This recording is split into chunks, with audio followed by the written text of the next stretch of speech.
पक्षविरोधी कारवाई केल्याप्रकरणी काँग्रेसचे नगराध्यक्ष उपनगराध्यक्ष यांच्यासह एकूण 10 नगरसेवकांची काँग्रेस पक्षातून हकालपट्टी करण्यात आलेली आहे। आपल्यासोबत आहेत काँग्रेसचे जिल्हाध्यक्ष बी.आर. कदम।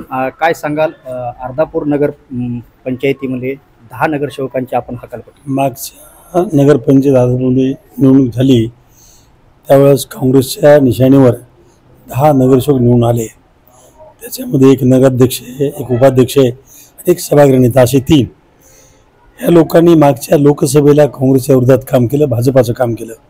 आम्ही त्यावेळेस त्यांना सूचनापत्र दिलं, कारण मीमांसा पत्र दिलं की बाबा तुम्ही असं करू नका, पण त्यांचं काय ऐकायचं तरीच नव्हते। परत आम्हाला वाटलं बाबा काँग्रेसची जागा विजयी आता वापस येतील, ते काय आले नाही। आम्ही या शहरातल्या नागरिकांची जनतेची इच्छा होती त्यांना पक्षातून कमी करा, काढून टाका।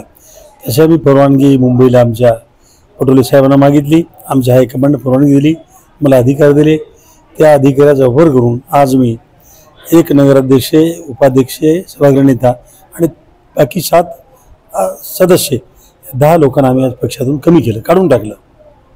पुढची काय भूमिका असणार आहे पक्षाची? पुढची भूमिका आता कारवाई चालू आहे, पण सध्या काढल्यामुळे सभागृह नेत्याचं, गटनेत्याचं आज इथले शिव ऐकू शकत नाहीत आणि जनतेची इच्छा होती यांना पक्षातून कमी करा।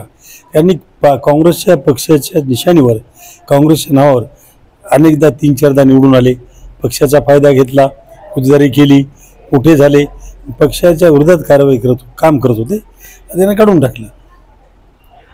निश्चितच मागील अनेक दिवसापासून अशोक चव्हाण हे भाजपात गेले होते, त्यांच्यासोबत हे नगरसेवक काम करत होते। पक्षविरोधी कारवाई केल्याप्रकरणी आज त्यांना पक्षातून हकालपट्टी करण्यात आलेली आहे।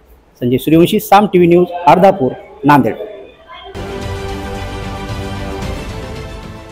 देश विदेशातील प्रत्येक घडामोडींचे लाईव्ह अपडेट मिळवण्यासाठी आता साम टीव्हीच्या सर्व सोशल मीडिया प्लॅटफॉर्मला लाईक, फॉलो आणि सबस्क्राईब करा।